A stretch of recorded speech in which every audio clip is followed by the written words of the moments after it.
The Tom Woods Show, episode 525. Prepare to set fire to the index card of allowable opinion. Your daily dose of liberty education starts here. The Tom Woods Show. Hey, everybody, if you are managing social media for your company or even for yourself, you're probably spending too much time digging up relevant content, logging into separate accounts, monitoring campaigns. Forget it. Check out Sociocaster at tomwoods.com/social media. Welcome to another 10th Tuesday. We haven't done this in a long time, but I'm very glad to welcome back to the show our old friend Michael Bolden. And those of you who've been following me from the very beginning, and I am shocked, frankly, at how many of you there are. I get people telling me this all the time. I've listened to every single episode. I don't think that's the sort of thing people would make up, so I do believe you when you tell me that. The very first guest on this show was Michael Bolden, episode number 1. The audio is a bit raw. We weren't quite there yet. It's like the first season of The Simpsons. Everybody's not quite right. But Michael was my first guest for a lot of reasons. I'm really, really impressed with what he's done over at the 10th Amendment Center. He's a great guy. He's not the guest you were expecting me to have on the first episode, but he's been a great friend, and I've been so glad to support him and the 10th Amendment Center. Well, he happens to have a report, the State of the Nullification Movement report for 2015, and we're going to talk about various state-level initiatives to push back against unconstitutional federal laws. Very interesting, very important stuff. Michael Bolden is the founder and executive director of the 10th Amendment Center, which you can check out at 10thamendmentcenter.com. We'll have links to the 10th Amendment Center and to this free report on today's show notes page, which is tomwoods.com/525. Michael, welcome back to the show. I'm really excited to be here, Tom. I want to talk about your special report that you just released. I got it early because, I was having you on the show, and then I received it directly from the 10th Amendment Center. It's the 2005 edition, the State of the Nullification Movement report. So I want to talk about that. But before we do that, a little background. I haven't talked about nullification on this show in a long time. So, and in that long time, I've gotten a lot of new listeners. I think most of those listeners know that I wrote a book called Nullification, and they probably know a little something about nullification, but they may not. So I'm going to let Michael Bolden, who directs the 10th Amendment Center, who founded the 10th Amendment Center, say something about what nullification is. And on the show notes page, I will link to my book Nullification for people who somehow, through some gross oversight, never got a copy, and also the link to tomwoodsaudio.com where they can get the free audiobook. So go ahead. Tell us about not jury nullification. We've done episodes on that, but state nullification. Well, I think jury nullification, if you're looking at, and we look at nullification in kind of a broad spectrum, we define it as any act or set of acts which has as a result, a particular federal law being rendered null and void either in law or in practice. So it could be a combination of various different things, either from a state legislature, from individual action, from juries, from local communities, that even if the federal government has a particular law on the books, as long as they're not enforcing it, we're seeing that as nullified in practice. And personally, I believe in nullification as the proper way forward on just about everything, because the federal government absolutely cannot be trusted to limit its own powers. And I think you talk about that quite a bit more in your book, the whole Jeffersonian view on the federal government and the Supreme Court being the final arbiter of the extent of its own powers. And we know from our own history that when you allow that to happen, that power will always grow no matter what you try to do about it, especially like voting the bums out, for example. I like at the beginning of your report, you do give an overview of nullification. You do talk about your strategy and also what you consider to be nullification. I happen to like the broad definition that you give because, to me, as long as the outcome is that the law isn't being enforced or can't be enforced, I almost don't really care how we got there. So that's a good way to start. Then we get into the different issues that you've been dealing with over the course of 2015 in the various state legislatures. And some of these are familiar topics, but they are evolving, and there's some new stuff here.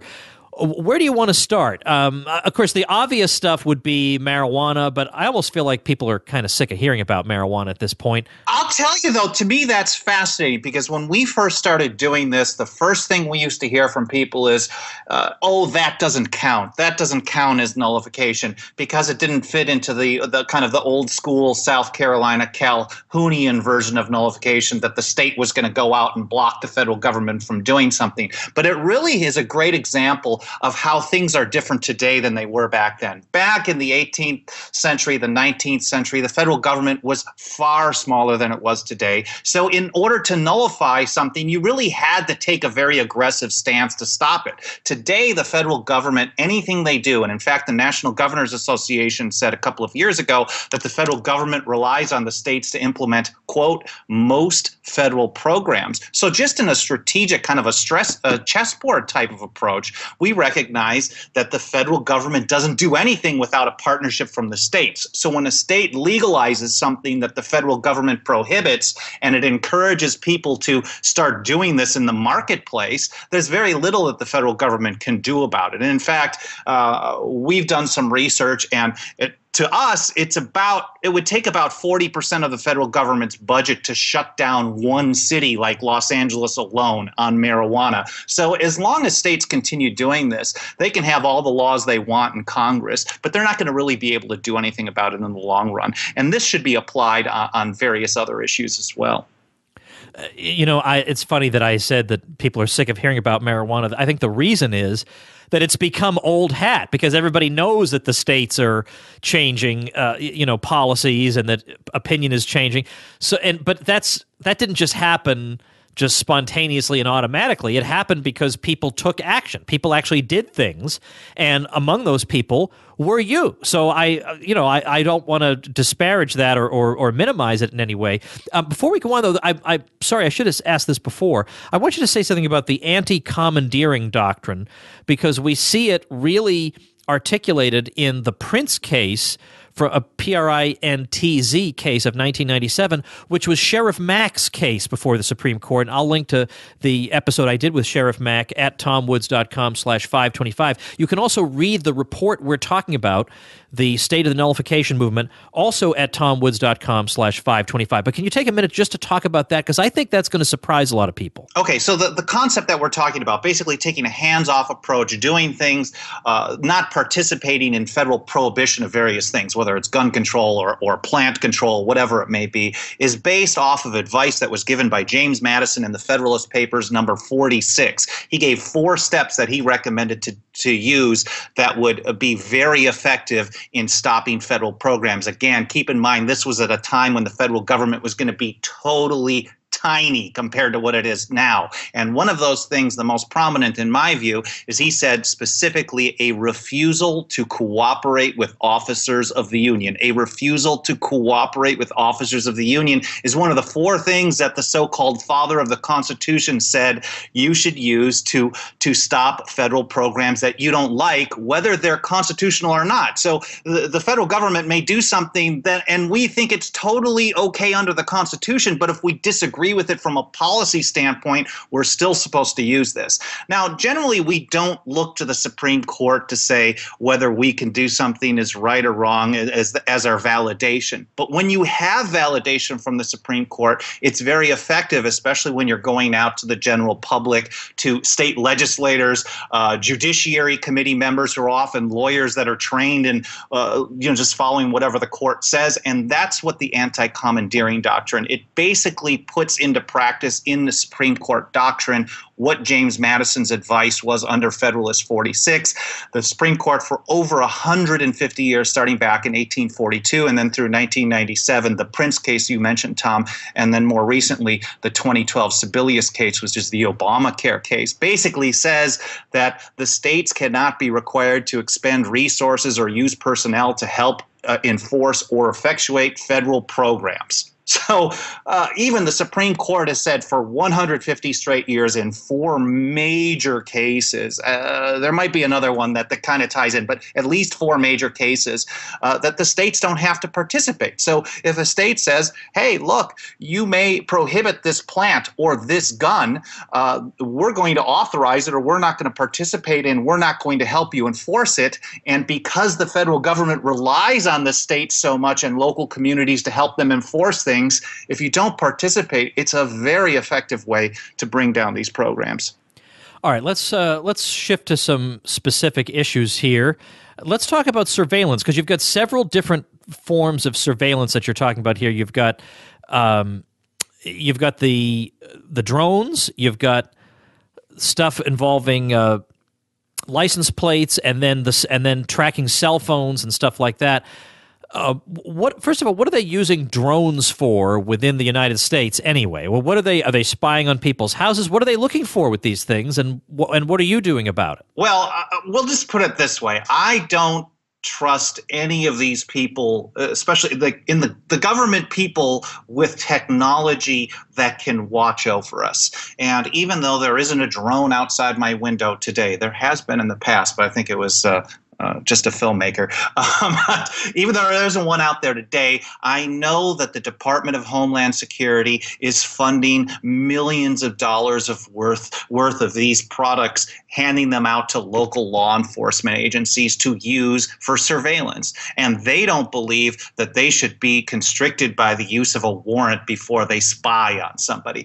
Another item that we're talking about is a stingray device. This is a device, a handheld device. if you watch the TV show Homeland, which is amazing propaganda but very entertaining. I was watching an episode recently where this CIA agent went and he's actually talked about this stingray device. This is something that the FBI has generally wanted to keep under wraps, but people are starting to learn about it, so I guess it's getting in popular culture. It's a handheld device that law enforcement uses, and what it does is it mimics a cell phone tower, tricking all the cell phones in an area into thinking that it's connecting to the cell phone tower, but it's really connecting to this device, and it sweeps up all the communications and data from the cell phones in that region, and then they have all that activity, including the location, the real-time location of where you are with your phone. They also track you through your license plate, these red light cameras and these toll cameras on the freeways. They scan the license plates, and they can tell where you are, your location, by your license plate, and they've built this nationwide tracking program. So basically what's going on, all these little technologies, these gadgets that are being used on a local level are generally being funded by the federal government or handed off to local agencies by the federal government. And then through a program called ISE, it's Information Sharing Environment, the local agencies are then passing off all the data over to the federal government. So we know after years and years of it being hidden that the DEA, the Drug Enforcement Agency, or is it administration, whatever, the DEA has been running a nationwide license plate tracking program for about 8, almost 9 years now. Well, they don't run these license plate readers themselves. They fund the states to do them. So the states have been doing this, passing off the information. Now the national government is tracking where everyone is based off of the data provided by states and local communities. So again, we go back full circle to this idea of anti-commandeering, refusing to participate. If we can get legislation passed banning the use of these devices by state and local communities, then there's no data to pass off to the federal government, and it really hamstrings it. And we see some good results on those fronts in the states just in the last year or so. All right, so tell me about what states you've had the best success with, and what does the legislation say? What do the bills say? What are they going to be able to do? So in Washington State, for example, there was a bill passed. It was like maybe 80-5, 88-5, like wide margins, that banned the use of a stingray device without a signed warrant. Just real old-fashioned, general kind of due process-y type of stuff. You can't spy on people. You have to be able to target exactly who you're trying to pick up their communications before before you use it. California also passed a similar bill here. It was actually signed by Jerry Brown, who almost always vetoes any type of privacy legislation, but he signed it. There was a lot of pressure on him that they can't actually collect any data, electronic data, without a warrant. And then another bill that says stingray devices can't even be acquired by local communities unless they have an open meeting where the public can have some input. So that's not going to stop them from getting them, but it creates another layer, another roadblock into making these things happen. So what the FBI does, for example, they hand these off, and if someone sues about it in federal court, the FBI would rather that the local government lose the case than have to explain the whole process that's going on behind the scenes. So the more that we get this out into the open, the better. A number of states also passed similar legislation. Minnesota, for example, restricted the use of ALPR, automated license plate readers. That's the program that's passing off the location of your car through your license plate to the DEA. They can't use those without a warrant. States like Florida, for example, further restricted drones. Same again, and they got to have a warrant before they're spying on people. And that's real important. We have to – you're not going to reform government – well, first of all, you're not going to reform government is a really good statement. But you're not going to stop government from doing something from the top down. That's never going to happen, in my view. It's very difficult to get it happen from the bottom up, but sometimes you can. So if you're going to take political action, I believe that the best way to do it is starting locally and moving your way up. Incidentally, I assume, given the way my microphone works, people cannot hear the sirens in the background, but this is how you know that we are speaking we're actually recording. I mean, this gives away that we're recording a 10th or Tuesday on a Monday, because every Monday at noon in Topeka, Kansas, they test out the tornado sirens. That's an air raid siren. So if you have been, let's say if you're hungover, not that I have been since moving here, and you're sleeping late, 12 noon, you're waking up in Topeka. That is it. No sleeping into the afternoon here. All right. I don't know why I'm talking about this. Let's talk about other things. I know in the past when I've had you on to talk about year-end retrospectives about nullification over the course of the year, we've talked about hemp and the Second Amendment and marijuana and so forth. But so that's why I want to try some different things. We talked about right to try legislation. Not that we can't do updates on these things, but what about the you have here as an item in your table of contents? And by the way, thank you for the mention and the quote on page 53. I did read the whole thing through. Thank you for the quote. So that was a test to make sure you actually got through it. Yeah, that's right. Well, I succeeded. I got there and I thought, doggone it, he's a sneak. Federal militarization of police. What can the states do about that? Let's quick touch base on right to try, though, because please. You're the first person that I talked to about this last fall. Sometime in November, we had a little conversation because Arizona, there was a proposition, I think it was 303. It passed like 80% to 12, something like that, basically saying that people, if they're terminally ill, they can try an experimental treatment, a drug, whatever, that hasn't been given full approval by the FDA.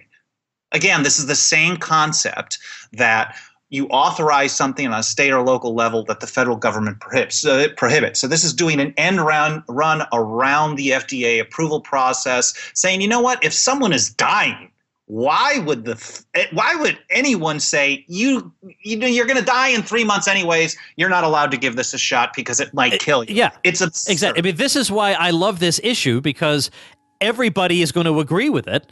And then that makes everybody a nullifier. And then we say, look, you're already a nullifier. Oh, yeah. So it's too late now. So might as well join us. Setting the stage. Arizona was the third or fourth state. Since then, we're up to 24 states, I would say, as of today, that have these passed as law. The only major one that it didn't get through so far is California. It got to the governor's desk, was vetoed. They're talking about an override, but that hasn't happened in decades. So this is a great way to, like you're talking about, you set the foundation. Look, you guys already passed this type of legislation saying you're going to defy federal policy. Let's try to get it going on something else. Now, some people will say, well, there's no way this is going to work. This will never happen. But this is the same thing we heard back in 1996 after Prop 215 was passed here in California, authorizing the use of marijuana for medical purposes. And we know how that's played out. You open the door to the marketplace. Someone's going to say, I can find a way to create a business out of this. I can provide a service to people who need it. The market says it's needed. It's going to happen. It may take time, but we have 24 states in 1 year. We're talking about 24 states in 17, 18, 19 years on marijuana. So this is really, really probably, I would say, the most successful type of legislation that we've seen in modern history, at least in getting it passed legislatively. Now it's going to be up to people and businesses to put it into practice. But you wanted to talk about militarization, right? Yeah, because I don't see, it's not, well, let's just say before reading this report, I don't see obviously what the states can do, but then I read it and I thought, well, I don't know why I didn't see this. Well, it's actually, to me, it's a really powerful issue. And I think especially among libertarians, people who believe in advancing liberty, the idea of a police state and police power is very concerning. And so that's why I think this is something that's got a lot of legs. We've seen a lot of support on this, and we've gotten good media coverage from the left and right. We don't really hear anything negative from people unless they work for law enforcement agencies or they're an attorney general of a state. Then they hate this. But the idea, what's going on is that the federal government is providing equipment to military-based equipment, like raiding Fallujah type of equipment, sieging a country type of equipment to local police. And to me, I don't think a peace officer is supposed to be a military officer. That's a total different mentality and approach. So the more that you militarize police, the more they're going to act like a military, and the more they're going to be capable of carrying out federal programs like the drug war, gun control programs, etc. And this is exactly what they do. So under what's known as the 1033 program, the Pentagon is handing a bunch of this gear. I mean, we're talking grenade launchers, all kinds of stuff, to local law enforcement agencies and militarizing them. And we recognize, not just through this program, but through every program, if we have an honest study of our modern history, when the federal government starts getting involved in giving stuff away to people, it comes with strings, and eventually the federal government will control them. And we can see some overtures towards idea of nationalizing police in recent media reports. So this is a very serious issue. So the Pentagon is handing off all this equipment, but they're not the only one. In fact, that's the one that's famous. After the Ferguson issue came up, a lot of people talked about, well, we got to restrict this 1033 program. Well, that only makes up about a third of the military transfers. The rest of it is done through a DHS, Department of Homeland Security, grants. They hand off the money to the local law enforcement, and then they go out and buy the equipment anyways. So what states can do is simply say, hey, we're not going to participate in these programs. The first state that passed a law on this was New Jersey earlier this year. This was similar to what I was talking about with California on the stingrays. They basically said in order to get any of this equipment, you have to get it approved by the local governing body in an open meeting with the public. So this kind of allows the local community to interpose themselves into the process. Right now, it's a direct connection between the Pentagon or the DHS and the local law enforcement agency. And when that type of a connection happens, it's almost unbreakable. So anything that can kind of get a wedge in there is a positive first step forward. And that happened in New Jersey. And then a little bit later on this year in Montana, it actually just went into effect, I think, at the beginning of October. So just last month.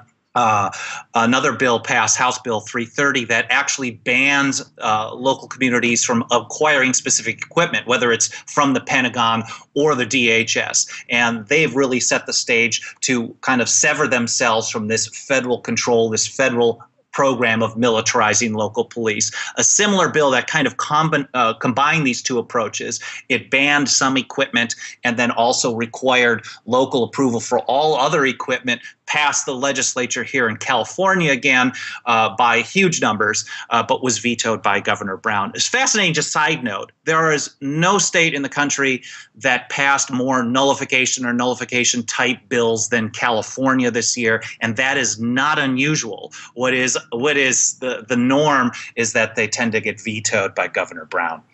Yeah, that's very interesting. Well, I noticed there's also a bill pertaining to asset forfeiture.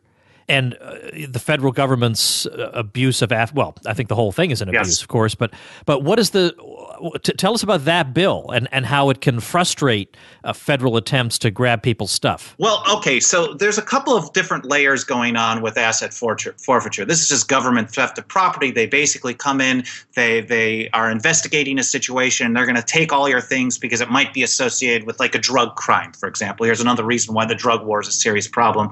Obviously, that's a different conversation. So what a lot of people have been trying to do, Institute for Justice, IJ.com, I think is the website, has been working on this for a number of years, trying to reform or restrict governments from being able to do this. So what happens, though, is even if you restrict the state government from doing it, for example, California has some of the most highly rated asset forfeiture restrictions in the country. What they do is they basically partner with the federal government and they hand off investigations to the feds, and the feds have what's called an equitable sharing program where they collect the assets and then give 60 to 80% to the local government. So the short version, California was already restricted from doing this on a state level, so then they just go in and then say, okay, hey, federal government, we were doing this investigation, but we think this is a federal issue, so you have it. So then the feds collect all the stuff, and then they pay the local police. So it's really important for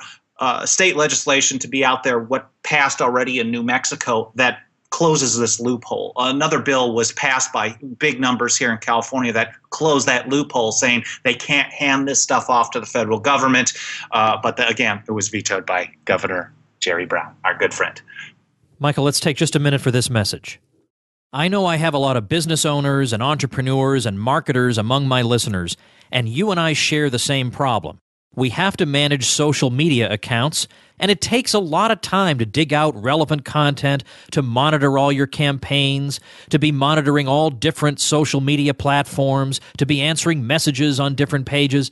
But now Sociocaster has made things vastly easier and cheaper for all of us. Sociocaster finds you viral content in your niche that will be interesting to your followers and will promote engagement on your page. It gives you an easy way to manage many social media accounts all at once on one dashboard. It allows you to keep an eye on what your competitors are doing in their social media campaigns. It allows you to schedule your social media posts very easily, and it does many things beyond even this. Check it out at tomwoods.com/social media and get a whole bunch of free bonuses as well. All right, give me, at this point, given that I've arbitrarily decided to skip entire categories, I want you to say what you think is important in terms of successes, or even just publicizing the ideas of nullification over the course of 2015. First of all, how's it doing as compared to previous years? You can be honest. Either way could justify more money for the 10th Amendment Center, so you could just tell us. But what do you think are the biggest deals of 2015, and what do you look forward to in 2016? Well, what I think is really amazing to me is that 10 years ago, I'm on 9.5 years running this organization. Get out of town. Almost 10 years. Amazing, isn't it? Do you know what was the exact date that you opened? January 26th, 2006, or June 26th, 2006. June, okay. All right, I'm going to say, if that's not a weekend, then we're going to run the 10-year retrospective episode of the show on June 26, 2016. Right, we can talk about my part-time job that I was working at the time. Oh, it's going to be great. It's going to be great. So while you're giving your answer to my other question, I'm going to be ignoring you and checking the calendar. Okay? So what I think is fascinating is that 10 years ago, no one was talking about this as a concept. Or if you were talking about okay, well, that's just relegated to the weed people. But this is now spreading into other issues. And if we just use weed as a blueprint to kind of watch how this plays out, we know there's really a very powerful future ahead of us for liberty, as long as people kind of take this baton and run with it. We've seen this growing into other things, and that pun is intended. In 2006, it was mostly just marijuana. There was also the Real ID Act, which we could talk about if we really wanted to. But this is going into other issues now. There are states like Tennessee, Kansas, and Idaho have set the foundation to refuse participation in any new federal gun control programs. Alaska, which could expand that beyond just new. Kansas could as well. Technically, hopefully we see something positive there. But we see these right to try acts. And this is when these pass, these are generally passing like 99-2. There's almost no one that's against these. And so that tells us, Tom, like you were mentioning before, that look, they're willing to do this. As long as it's an issue that seems real common sense, that's popular with the general public, these state legislators, who we generally think of as our enemy, and in many situations they're willing to do something as long as they have the public pressure behind them. And as far as how successful this has been, I've never seen more of these bills pass in a year. I don't want to set the stage that it has to keep growing like this, because I can't imagine dozens of them passing next year. When we had our first annual State of the Nullification report come out last summer in 2014, I believe at the end I wrote that we hope to get 20 or so nullification bills passed in the coming years. I didn't realize that we'd get double that in a single year. So things are going very well in this regards. What it's telling me is that we're building a foundation for liberty going forward. And I think somewhere in the future, we're going to look back at this time saying, look, people are recognizing that you can't go to the federal government to fix problems created by the federal government. The only solution is to withdraw consent and take action on a state, local, and individual level to stop them. Now, I did actually listen to what you just said, because I'm really fast with my Google Calendar here on my smartphone. June 26, 2016 is a Sunday. So 10th or Monday is going to be June 27th. We will have you on. We're going to talk about 10 years with the 10th Amendment Center. I mean, it's going to be a great story, but I guess for some reason, arbitrarily, I've decided we can't talk about it until June 27th of next year. For some reason. No, it's not even happening. Yeah, but it's fine. It's fine. I mean, look, 9.5 years is very nice too. And in your report, you have a very, I think, sensible 8-part program. How do you succeed in getting one of these bills passed? We've talked in the past, by the way, about some of the really exciting bills that you've actually thought up, like the turn off the water to the NSA facility that needs all these millions of gallons of water. Right. That's brilliant, and we want to keep trying out things like that. But what is the basic approach? I mean, I'm a guy in such and such state, and I'd like to promote something that thwarts the federal government. What are some things that the battle-tested Michael Bolden can advise? 9.5 years of battle-tested strategic proof. Exactly. What do you have to show for yourself is really what I'm driving at here. Well, the number one thing I recommend to people is, first of all, don't overdo it. There are so many things that are bad that happen in society. There's so many bad things that government does. You cannot fight them all. And I see some very good activists trying to take on everything all the time. And even though even on a kind of like in a tenther scope, tenther mentality, it looks like we do a lot. I say no to so many issues because we just don't have the manpower. We just don't have the resources. And I don't have enough hours in the day to do it. So if someone is motivated, if you're motivated, for example, by sound money, if that's your number one issue, think of what your number one issue is. Say, you know what, I'm going to dedicate some time to doing this, to working on this issue, whether I work on it as an individual or I try to get legislation passed, whatever it may be. That's the number one step, and I think it's the most important, because if you spread yourself too thin, what ends up happening, what I've seen over these 9.6 years is that, or 9.4, I guess technically, is that people come on real strong, they work on a bunch of things, they don't get success right away, and then they stop. And none of this stuff happens quickly. For example, the Illinois medical marijuana program took 10 years to get moving, and now some people are saying, well, of course that would pass. There's no of course, but it took some people 10 years of dedication because they believed in that particular issue. Now, if we have the same type of fortitude over our right to keep and bear arms or over the use of sound money, you get different segments of the population working on different things, that's going to overwhelm the ability of the federal government to control us all like they want to do. So that's the first thing. From there, you could go through our report over at, tomwoods.com/525. Yes. Okay, tomwoods.com/525. You're going to find this report. It's 53 pages. You're going to learn about the foundation, what we talk about, what qualifies as a nullification project, and then you're going to see what other people are already doing. Pick one of the issues in there and start working on it. We also have on our website, 10thamendmentcenter.com/legislation. Tom, hopefully you can link that on the show page. And then you can find model legislation that works along these various issues. So, for example, I keep bringing up sound money. I think this is a major deal, especially with the way the economy is going and continues to go. I think it's a major issue. Texas this year passed what's known as the Gold Depository Bill. Basically, what it does, it establishes a place for people, kind of like a separate bank, but for metals. So people can deposit gold, silver, I guess technically palladium, platinum, all this other stuff in the depository, which has yet to be built, but that's in process. And then it sets up a system for electronic use. You can make transfers and payments. It's creating an alternative payment system.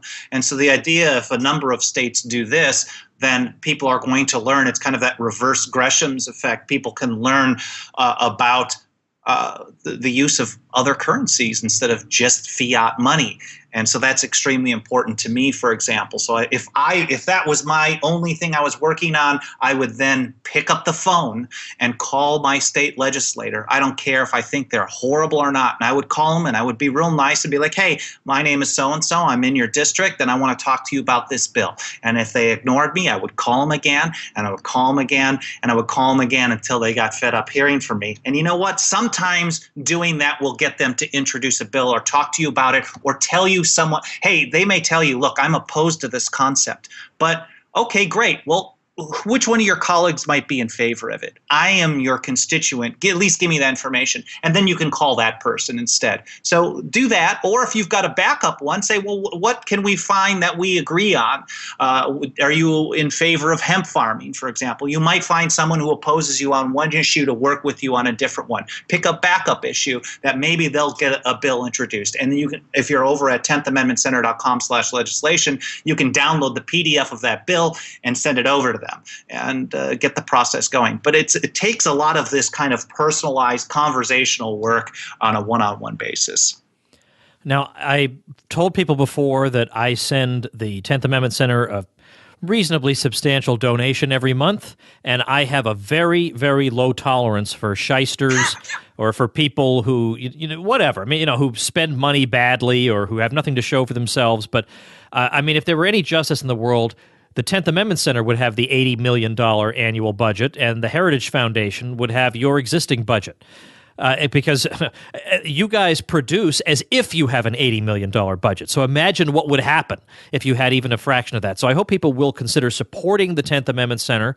As I say, there aren't that many places that I shell out my own dough to support. But when I find one that's good, that actually produces, and that does things I believe in, then I commit myself to it. So I'm very glad to do that. But I'm sure you would also accept donations in the form of volunteer work. Yes, 10thamendmentcenter.com/volunteer. That's how we do a majority of our work. We have this is my full-time work. I do this all day, all night, every day, sometimes 7 days a week, sometimes 6.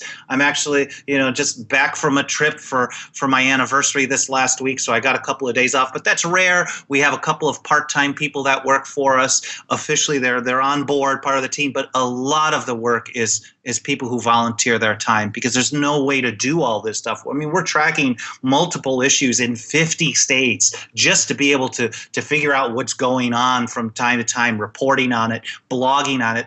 Theoretically, each issue goes through, let's say a bill gets introduced, it goes through 7, 8, 9, 10, 12 stages depending on the state. And in order to be most effective, we need to come up with an action alert telling people what's going on, a report to tell people what it is at each of those stages. So it takes a lot of time and energy. And if someone wants to help out, that's a place we can take a lot of help. But I mean, in almost any area, but certainly volunteer work is as important as a donation, and sometimes even more. Well, we'll link to all this at tomwoods.com/525. Always a pleasure talking to you, Michael. Best of luck with everything as the legislative session for the next year begins to get started. Good luck with that. Tom, thank you so much. All right. I hope you will read that report at tomwoods.com/525 and get a sense of the great work that Michael Boldin and the 10th Amendment Center are doing. Tremendous, wonderful, exciting, thrilling, and very, very early on in the report, he twice quotes Rothbard. So he's hardcore, Michael Boldin. Super guy. So check that all out, tomwoods.com/525, and I'll see you tomorrow. Become a smarter libertarian in just 30 minutes a day. Visit tomwoods.com to subscribe to the show for free, and we'll see you next time.